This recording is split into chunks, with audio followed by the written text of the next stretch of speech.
canyon, that's where I long to be, with my three good companions, just my rifle, pony and me. Bonjour, Micro-Ciné numéro 236. Aujourd'hui, nous allons parler d'un film actuel qui sort aujourd'hui d'ailleurs. Ça s'appelle L'heure Algérie. C'est un documentaire et c'est réalisé par Lina Soualem qui a accepté, et je lui en suis vraiment reconnaissant, de répondre à mes questions le jour de la sortie du film. Donc, on va faire vite, mais en tout cas, merci beaucoup. Comment allez-vous ? Ça va. Je cours un peu partout, mais c'est que du positif et je suis en fait, je réalise pas tout à fait que le film sort en salle, mais voilà, je pense que je le réaliserai après, parce que ça a été plusieurs années de travail et puis le Covid au milieu, donc ce qui est en train d'arriver au film est extraordinaire. Le film devait sortir quand exactement ? Ça En n'avait pas eu fait, le Covid. le film, je l'ai terminé en 2020, puis il y a eu le Covid, donc on a repoussé la date de sortie 2 fois. Mais c'était aussi la question de la mise en péril de la sortie, sachant que c'est un documentaire, que c'est pas évident à sortir, avec la quantité de films aussi qui avaient été bloqués. Voilà, on savait pas quand est-ce qu'on allait pouvoir le sortir, et puis tout d'un coup, ça arrive et c'est très fort. On va parler du film, mais avant, bien évidemment, il faudrait quand même que je remercie très fort Monica Donati et surtout Pierre Galuffaut qui, grâce à lui, cette émission existe et c'était très important. Il est toujours difficile de parler d'un film quand on l'a pas forcément aimé, c'est-à-dire qu'on s'est pas aimé, je dirais. C'est un film qui, à mon avis, pour moi, va m'accompagner pendant de très très longues années. C'est un film extrêmement bouleversant. Et il faut absolument aller le voir. Et en plus, c'est un film qui pose des questions de cinéma très importantes. Donc, pour moi, je le considère comme un chef-d'œuvre. Et je vous remercie énormément d'avoir fait ce film qui est incroyable. Le film commence. Je vous en prie. Le film, en fait, quand on regarde le synopsis, que cela soit dans le dossier de presse ou dans les fiches du film, c'est très simple. Au bout de 62 ans de mariage, il y a 2 personnes, Aïcha et Mabrouk, si je me trompe pas. Voilà, Mabrouk Soualem, vos grands-parents paternels décident de se séparer. Donc déjà là, on croirait que c'est une fiction, mais pas du tout, c'est la réalité. Et en fait, ces 2 personnages viennent d'Algérie ils ont vécu en Auvergne à Thiers et au bout de 62 ans, donc ils décident de se séparer. Et là, le film commence. Et il y a un mot, enfin. Il y a une série de mots, une phrase incroyable dès le début, mais vraiment dès le début du film, qui, selon moi, pose aussi une véritable question de cinéma. C'est-à-dire, c'est quoi voir en fait ? Qu'est-ce que c'est que voir ? Et généralement, les cinéastes qui sont les plus intéressants, ce sont ceux qui ont une manière de voir qui rend la situation très universelle. Et ce que je trouve incroyable, c'est que dès le début, et votre grand-mère, si je me trompe pas, et votre père vous disent à 2 reprises, regarde Lina. Et en fait, j'ai l'impression que ce film, c'est ça aussi. Il faut maintenant, est-ce que vous avez mis du temps à vouloir réellement regarder ce qu'il y avait en face de vous ? Ça a pris du temps ou c'était quelque chose d'assez évident pour vous ? Ou vous regardiez depuis longtemps tout cela ? Ce que je disais, c'est que moi, je me suis toujours posé, les questions que j'ai posées dans le film, je me les suis toujours posées. Mais en fait, je restais toujours à distance parce que j'avais l'impression qu'il était impossible de les poser et que surtout, c'était des choses que je devais finalement gérer par moi-même. Et finalement, je regardais toujours avec un air observateur parce que je sentais qu'il y avait une distance aussi entre moi et cette histoire parce que je n'avais pas la connaissance réelle de cette histoire. Et finalement, j'ai commencé le film un peu comme une petite fille dans l'urgence, avec cette nécessité vitale de capturer la mémoire, de communiquer, de dialoguer avec ses grands-parents. Une petite fille qui veut briser un silence et qui cherche des secrets derrière le silence, à percer le silence, à découvrir ses secrets.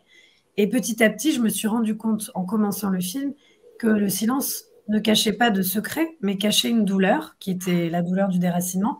Et ça m'a frappée très rapidement, parce que justement, je pars de la séparation intime, j'essaye de comprendre cette séparation, je comprends vite que finalement, je ne vais pas avoir de réponse précise et que finalement, à chaque fois que je pose des questions sur cette séparation, on me renvoie tout de suite à l'Algérie. C'est-à-dire que quand je parle de la séparation, mon grand-père me parle tout de suite de la guerre d'Algérie, la première rencontre. Donc tout de suite, je suis renvoyée à l'Algérie et au silence finalement autour de ce déracinement et à la douleur qui est liée à ce silence et à l'Algérie. Et, et finalement, j'ai compris que ce silence en cachant cette douleur, finalement, signifiait aussi quelque chose et pouvait me raconter quelque chose. Mais pour comprendre que ce silence racontait quelque chose, fallait que je passe par ce premier processus qui était d'essayer de trouver des réponses. Et finalement, quand j'ai compris que ce silence racontait aussi quelque chose, et j'ai compris ce qui se cachait derrière ce silence finalement, j'ai commencé à poser les questions de manière différente. C'est-à-dire que je cherchais à presque explorer ce silence. Comment il s'est transmis? D'où il est parti, comment il se perçoit dans les corps, dans les relations familiales, intergénérationnelles, dans la façon dont même mes grands-parents se déplacent dans l'espace, répondent ou ne répondent pas. Et finalement, j'ai aussi commencé à essayer de réactiver la mémoire plutôt que de trouver des réponses. Donc, mon rapport à ce silence et à cette histoire a évolué pendant tout le film. Et je pense que ça se traduit aussi dans la narration du film, c'est-à-dire que en fait, ce qu'on voit de ma quête dans le film, c'est vraiment ce que j'ai vécu en réalité pendant le tournage. Ouais, c'est ça que j'allais vous poser comme question. J'allais vous dire, est-ce que l'évolution narrative du film est à l'image aussi de l'évolution de de la distance que vous entretenez avec vos grands-parents, mais aussi avec votre papa? Oui, absolument, parce que c'est vrai que je suis partie de rien presque. C'est-à-dire, quand j'ai commencé à filmer, je connaissais le nom du village et Hmm. l'anecdote de ma grand-mère qui était montée sur un abricotier quand elle a su qu'elle allait se marier, et puis c'est tout. C'est-à-dire que c'était l'histoire qui revenait tout le temps. Ces anecdotes, je savais que mes grands-parents étaient arrivés dans les années 50, mais je partais vraiment d'un énorme silence. Et même mon père me racontait rien.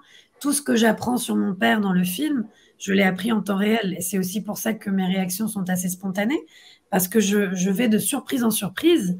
Et finalement, la plus grosse surprise, qui je pense, je soupçonnais l'existence de cette souffrance, de la souffrance du déracinement, mais je ne me rendais pas compte à quel point c'est cette souffrance qui a régi toutes nos relations et qui a régi cette transmission, finalement, du silence. Et ce silence, vous l'aviez retrouvé ou trouvé quand vous êtes allé en Algérie? Alors, c'est pas après le film, hein, c'est parce qu'à un moment, vous montrez Ouais, des photos ouais, à votre ouais. grand-père. C'est un moment d'ailleurs assez fort. Quand vous y allez dans ce village où le mot de passe est Soualem, c'est le dernier mot d'ailleurs du film, je trouve ça, et qui est dit par votre père, je trouve ça très Ouais. beau. Euh, comment cela se passe? Est-ce que vous avez votre caméra, vous avez une appareil photo, vous regardez autrement les choses, et c'était À c'était quel pendant moment? la conception du film ou c'était bien avant? Ouais. En fait, j'avais pas prévu de filmer en Algérie au départ, parce que je voulais vraiment me concentrer sur la réalité de mes grands-parents, qui finalement est leur exil en France et en Auvergne. Donc, je voulais les filmer dans leur quotidien. Et, et je pense que j'avais peur de me confronter aussi à la réalité de l'Algérie contemporaine par rapport à ce que eux racontaient de l'Algérie, parce que je savais que leur Algérie n'existait plus vraiment. Et que l'Algérie contemporaine, je m'y connecterais que par moi-même et pas par ma famille, parce qu'ils y retournent plus. Donc j'avais un peu cette double peur de devoir faire ce cheminement toute seule. Et finalement, le parcours du film m'a emmenée en Algérie parce que je ne trouvais pas de financement en France au départ. Donc j'ai pitché le film dans de nombreuses plateformes de working progress, comme on dit, Mhm. au Maroc d'abord, en Tunisie, en Algérie. Et donc j'ai pitché le film aux rencontres cinématographiques de Béjaïa. Ah, Et bon. ouais, Ah, c'est génial ouais, ça. en 2017, c'était mon tout premier pitch, avant une série d'une quinzaine de pitchs que j'ai fait dans plusieurs festivals. Et en fait, à l'époque, Eh ben, j'avais déjà un peu filmé, et j'avais filmé surtout ma grand-mère. Je me rappellerai toujours parce que j'avais montré un tout petit bout qui aujourd'hui est dans la bande-annonce. Donc je trouve ça très fort d'avoir démarré avec cette image. Quand je lui demande si elle était amoureuse de mon grand-père et puis qu'elle se cache les mains. Et puis, j'avais gagné à l'époque une résidence aux Ateliers Sauvages à Alger, qui est donc la bourse Hamdali de Wassila voici la Hamdali. Tamzali. Voilà. Et j'ai passé un mois aux Ateliers Sauvages à Alger. Et en étant à Alger, je regardais les images de mes grands-parents à Thiers que j'avais tournées. J'essayais de réfléchir à la narration du film, à ce que je voulais encore tourner. Je n'avais pas encore commencé à monter. J'étais en train d'écrire pour trouver des financements. Et je me disais, mais en fait, je suis à quelques heures du village, de ce village qui semble être la source de tout, c'est-à-dire la source de la transmission, de la douleur, des souvenirs enfouis, des anecdotes heureuses. C'est-à-dire que tout se regroupe dans cet endroit. Il faut absolument que j'aille le voir. Et finalement, j'ai collaboré avec Talafilm qui m'ont prêté une caméra et, et avec Mehdi Ahmed Sekkal qui travaille chez Talafilm qui m'a emmené au village de mes grands-parents. Et nous avons filmé là-bas. Et au départ, voilà, j'ai découvert déjà cette neige que je ne m'attendais pas à voir en plein mois de février, alors que bon, tous les gens qui habitent là-bas savent qu'il neige en février. Et moi, ça m'a impressionnée parce que j'avais l'impression d'être dans les montagnes auvergnates en plus. Et finalement, en arrivant là-bas, voilà, ce qui était important pour moi, c'était presque de marcher dans leurs pas, de voir un peu le départ de cette histoire. Et au départ, je filmais que les paysages, et puis j'ai finalement rencontré des gens de la famille, et ça a été quelque chose de très fort parce que ces images, finalement, elles existent dans le film parce que je les ai ramenées à mon grand-père. Seule, je ne les aurais pas gardées. C'est-à-dire que ce qui était important pour moi, c'était de lui montrer ces images, et la réaction qu'il a m'a vraiment bouleversée. Et je trouve que ça raconte beaucoup. Mais dans le film, c'est ça, c'est incroyable parce qu'il y a une cohabitation d'images qui construisent le film, qui ne construisent pas le mythe d'un pays, mais qui construisent plutôt une réalité. Il y a les images de votre père qu'on voit dès le début. D'ailleurs, on le voit même dans le plan avec vous. Il y a des images aussi d'un mariage. D'ailleurs, on a cette impression que ce mariage se passe quelque part en Algérie, mais finalement non, c'est en France, c'est à Thiers. Il y a les images que vous filmez, c'est-à-dire les vôtres, c'est-à-dire votre regard. Et il y a aussi une autre image que l'on ne voit pas, qui est peut-être hors champ. C'est ce à quoi pensent vos grands-parents quand vous êtes face à eux. Et il y a des moments assez incroyables. Vous avez votre grand-mère qui est, je veux dire, je peux pas dire qu'elle est rieuse parce que ce serait un pléonasme. Je pense que si on devait lancer dans un dictionnaire, on mettrait le mot rire, on devrait mettre la photo de votre maman, de votre grand-mère, pardon. Et il y a votre grand-père qui progressivement devient quand même un personnage, comment dirais-je, dès le départ, c'est pas qu'on n'a pas d'empathie pour votre grand-père, regretté grand-père, mais comme il est très effacé, on l'oublierait un peu. Et puis progressivement, bah finalement, c'est quelqu'un de très important et il y a beaucoup de choses à dire et même s'il ne le dit pas, ça se voit en lui. Et donc, j'ai cette impression, peut-être particulière, j'en conviens que il y a d'un côté un passé très fort qui est représenté par votre grand-père à travers une architecture, à travers des espaces. Vous le filmez beaucoup en plan large. Et il y a votre grand-mère qui, elle, c'est cette impression qui est dans l'avenir. Elle se maquille avant d'aller je ne sais où et filmée en gros plan. Et je suis persuadé que ça n'est pas anodin. J'imagine qu'il y a ça. Donc, il y a voilà, ces trois images-là se superposent et ça donne une espèce de flux comme ça, de traces, en fait. Vous racontez vos traces à vous. Bah, en fait, c'est vrai que finalement, je pense que la façon dont je les ai filmés, bon, ça s'est fait assez naturellement dans le sens où moi, voilà, c'est la première fois que je prenais une caméra, que je filmais, que je cadrais. Bon, j'ai quand même c'est la première fois que vous cadriez. Ouais.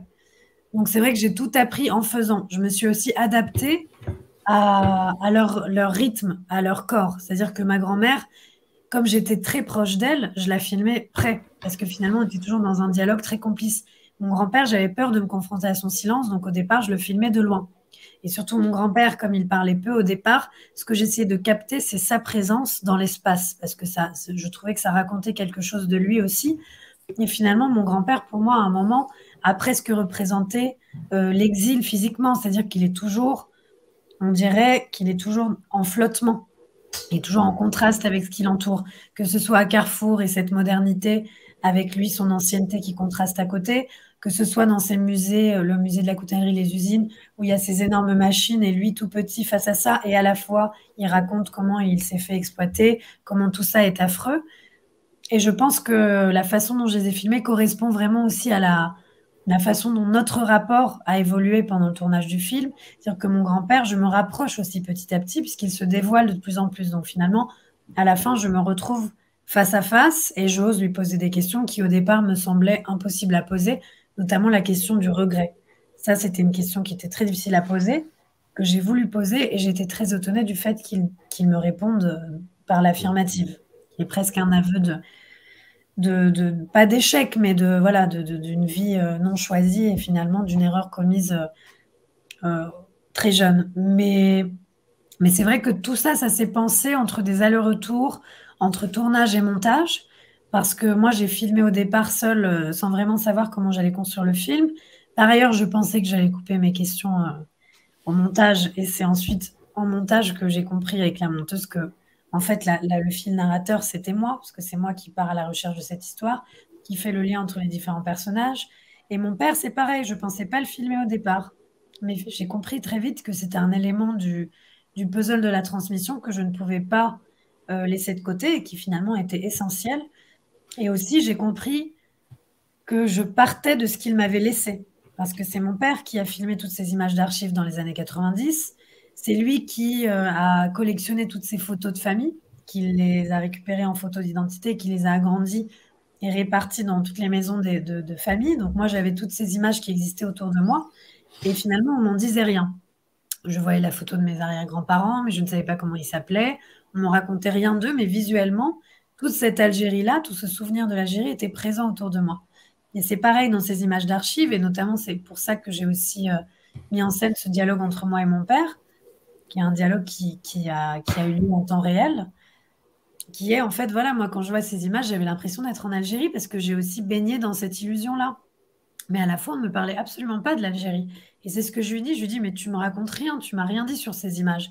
Mais je ne parle pas juste de la description de ces images, mais sur qu'est-ce qu'elles signifiaient pour lui, pourquoi il a autant filmé. Est-ce que lui aussi cherchait à garder des traces? Et surtout, est-ce que moi, aujourd'hui, je continue quelque chose qu'il a entamé et qu'il n'a pas, ou qu'il n'a pas pu faire? Et c'est en ça que, en fait, dans le film, je cherche leur histoire, je cherche ma place dans cette histoire, et je cherche à nous reconnecter les uns et les autres et nous réconcilier avec le passé, aussi pour qu'on puisse se réapproprier cette histoire et la raconter avec nos propres mots, disons, et de notre point de vue intime, pour mieux s'inscrire dans la mémoire collective. Pardonnez-moi cette indiscrétion, mais est-ce que votre père a continué de créer ses propres images jusqu'à aujourd'hui, de filmer, de filmer fut un temps son Ouais. papa il y a quelques années. Est-ce qu'il a continué cette envie comme ça d'avoir des traces? Ouais. Bah, en fait, il a surtout filmé quand ma sœur et moi étions petites. Donc, là, une fois que les VHS étaient dépassés, il n'a pas continué. Mais il a D'accord. filmé pendant une bonne dizaine d'années, entre les années 90 et la fin des années 90. Il y a une question qui pour moi est importante parce que on est vraiment dans la subjectivité totale. Je veux dire, si on n'a pas compris ça, on n'a rien compris. Mais mais c'est comment gérer cette émotion qui est là, qui est palpable, même quand c'est pas vous, même en tant que moi, en tant que spectateur, et alors que je ne suis pas lié par ces images-là, on est très facilement ému. Comment gérer cette émotion voilà, comment faire en sorte de ne pas trop sombrer dans l'émotion, dans la synthétisation la plus facile, mais de rester dans quelque chose qui n'est pas de l'ordre de l'affect, mais quelque chose qui est l'ordre oui, de l'intellect, on fait finalement Ouais, quelque chose ouais. comme ça. Comment on gère toutes ces images qui sont assez émouvantes? Bah, en fait, pour moi, depuis le départ, j'avais la sensation que cette histoire n'était pas que mon histoire, que ce n'était pas qu'une histoire personnelle, qu'elle racontait autre chose, qu'elle s'inscrivait dans une histoire collective. J'avais cette double envie de me connecter à mon histoire intime à travers celle de mes grands-parents, mais aussi l'envie de transmettre cette histoire à d'autres, parce que je sentais que voilà, ce sont des histoires qui sont invisibilisées. On traite souvent des immigrés comme d'une masse. On leur ôte le droit à la complexité, à la subjectivité, à la sensibilité. Et pour moi, toutes ces émotions étaient primordiales à vivre parce qu'on n'y a pas droit finalement. Ou différemment, de manière très binaire, en faisant des choix drastiques entre est-ce que tu es algérien, est-ce que tu es français. Puis voilà, une fois que tu as choisi, tu peux plus virevolter. Et en fait, moi, le fait que j'avais cet objectif en tête pendant tout le processus m'a permis de tenir, c'est-à-dire que il y a eu beaucoup de fois où émotionnellement, c'était difficile, puisque moi, je découvrais des choses, puis je pleurais avec eux et je riais avec eux. À la fois, c'était vital et nécessaire. Et j'avais cet objectif final vraiment de transmettre leur histoire. J'avais cette sensation qu'il était primordial de la transmettre, et surtout, j'avais une énorme crainte qui était celle de leur disparition. Donc, dès que je filmais quelque chose, pour moi, il fallait tenir. Dès qu'ils disaient quelque chose, il fallait que je sois là. Parce que j'avais vraiment peur qu'ils disparaissent sans me transmettre leur histoire, peur de passer à côté d'eux, finalement, de ne jamais vraiment les connaître. Et donc, j'étais tout le temps dans cette recherche perpétuelle de capturer le moindre élément qui aurait pu m'échapper pour avoir une compréhension globale des choses, mais qui passe par enfin, qui est très subjective finalement. C'est pas une compréhension rationnelle, mais c'est vraiment de l'ordre de la transmission, parce que la transmission comprend aussi toute cette part de subjectivité, d'émotion, de culture, dans tous les sens que ce terme peut prendre. Mais c'est vrai qu'il y avait tout ça en même temps, mais j'avais cet objectif. Votre grand-père a travaillé dans les forges, dans la coutellerie, et à un moment, il va visiter ce musée, et là, il dit des choses. Est-ce que, je veux dire, c'est très impressionnant quand on le voit dès le début et quand on le voit ensuite progressivement. On a cette impression enfin, on n'a pas cette impression, c'est quand même un corps très politisé, même s'il dit très peu de choses, mais le peu de choses qu'il dit, c'est très politisé. Et j'ai l'impression que vous filmez une forme de dépression qui est là depuis je ne sais combien de décennies et qui en fait, ce qui est assez incroyable dans ce film, c'est que vous parlez de beaucoup de choses qui effectivement sont liées à l'immigration, mais aussi par exemple votre père qui annonce avoir été algérien jusqu'à un certain âge, voire même jusqu'à plus de 30 ans, et que ça aussi c'est un sujet assez incroyable vu que votre père est né en France. Enfin, il y a plein de choses comme ça qui sont soulevées, pas forcément développées, mais soulevées, mais à chaque fois c'est lié par les corps. Et dans ce musée de la coutellerie, quand on voit votre grand-père, les quelques mots qu'il dit sont extrêmement forts, extrêmement puissants. Est-ce que ça vient d'un seul coup, ou est-ce que vous avez découvert en temps réel tout cela? En fait, tout a été découvert en temps réel. C'est le peu de choses que mon grand-père a dit est dans le film. Pour moi, ça me paraît déjà énorme. Parce qu'au départ, il répondait pas vraiment aux questions. Et surtout, enfin, je savais que de temps en temps, il pouvait dire une chose, parce que j'avais déjà entendu des bribes de phrases, mais sans jamais les comprendre, en me disant, mais en fait, j'ai l'impression que c'est quelque chose de très important qu'il vient de dire, mais sous forme de 2, 3 mots du type, ils sont malins. Et je sens qu'il y a quelque chose derrière. J'essaye de comprendre ce que ça veut dire. J'essaye de comprendre quelle est sa pensée politique, son opinion des choses. Et donc, je le questionne sur la guerre, sur le travail. Et quand je le questionne frontalement, il ne me répond pas. Ou il me dit, c'est du passé. Ah, tu sais. Et puis, il passe à autre chose.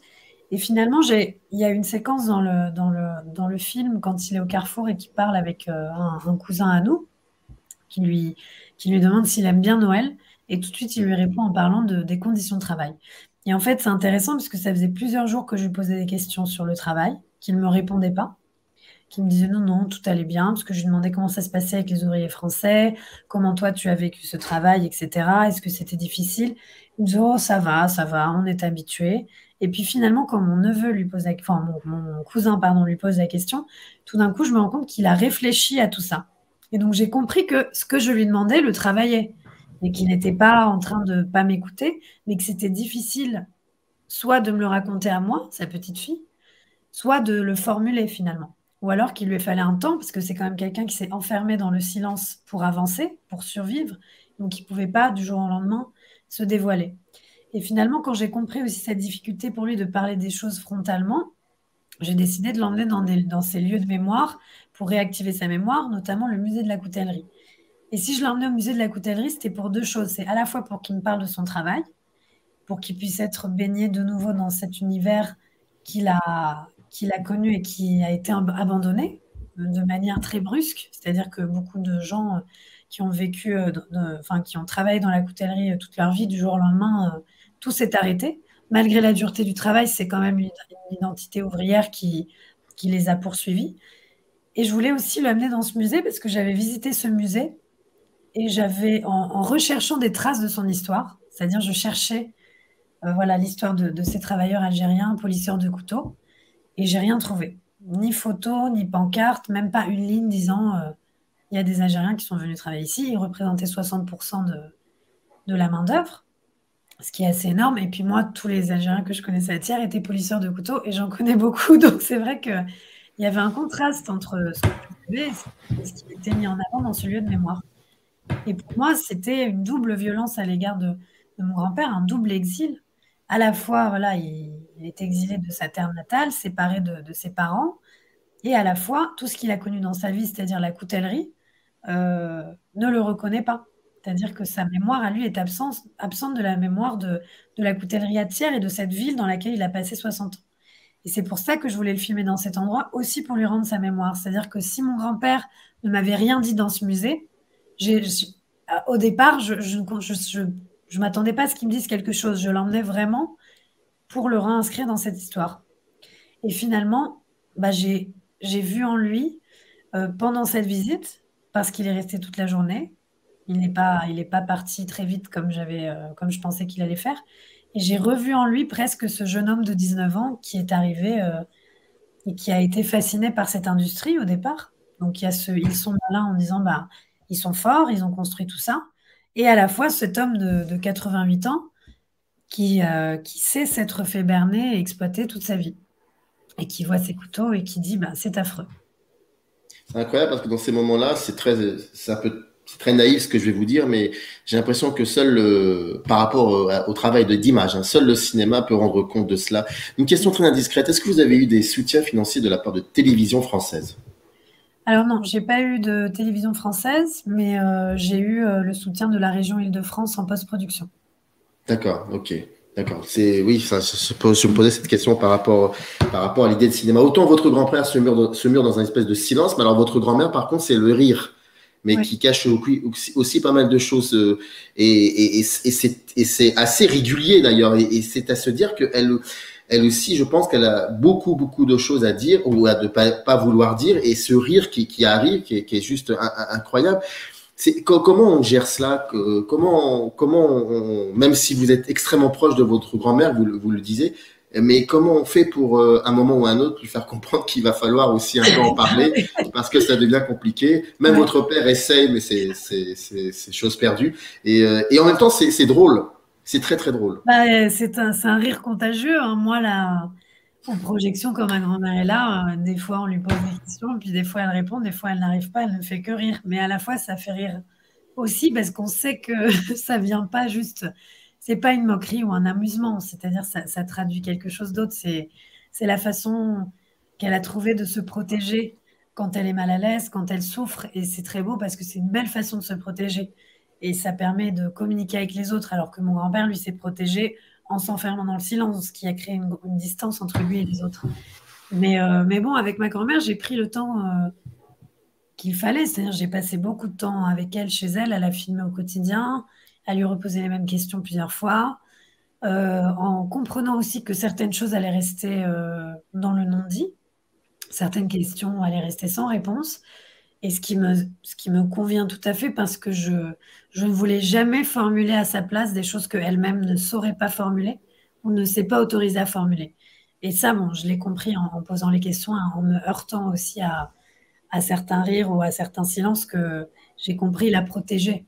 Et finalement, j'ai trouvé aussi mes limites grâce à ça, dans la complicité que j'avais avec elle.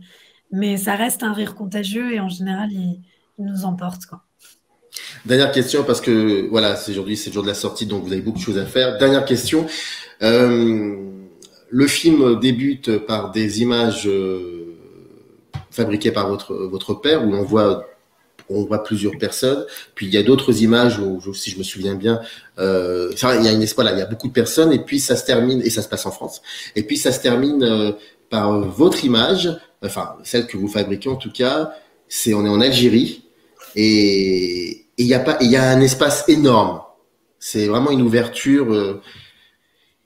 Et vous, votre Algérie, c'est quoi? Est-ce que vous avez envie, vous, de la filmer, votre Algérie?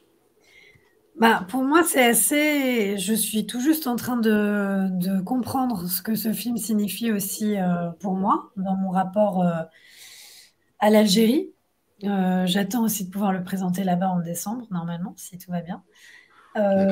Voilà. Moi, je cherchais ma place aussi entre l'Algérie et la France dans cette espèce intermédiaire dont j'ai parlé un peu plus tôt, mais c'est vrai que j'ai envie de continuer à y aller. C'est de toute façon l'Algérie contemporaine.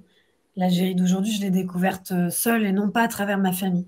D'abord dans un cadre académique avec l'université, puis ensuite à travers mon travail dans le cinéma. Et je sais que j'aimerais et je veux continuer à y aller et à pouvoir faire des projets là-bas. Il faut que j'arrive à sortir aussi de de cette relation intime et familiale pour aussi voir comment moi, en tant que jeune femme aujourd'hui, née en France avec cette histoire, qu'est-ce que je voudrais filmer de l'Algérie. Mais à la fois, il me fallait passer par la reconnexion à mes grands-parents et à cette histoire pour pouvoir poser cette question aujourd'hui. D'ailleurs, quand on voit le générique de fin, on voit comme ça quelques noms qui sont liés à l'histoire du cinéma contemporain algérien. Donc, je pense qu'il y a effectivement des connexions. Le film sort aujourd'hui, c'est L'heure Algérie. C'était Lina Soualem. Merci beaucoup. Ce film est bouleversant. Il faut absolument aller le voir. Et je suis très content d'avoir discuté très peu, peut-être, mais c'est normal. C'est comme cela. Merci beaucoup. C'était un plaisir, en tout cas. Merci pour moi aussi. À bientôt. Et puis, longue vie au film, comme on dit. Merci. Bonne journée. Merci. Up arrive in the canyon, that's where I long to be, with my 3 good companions, just my rifle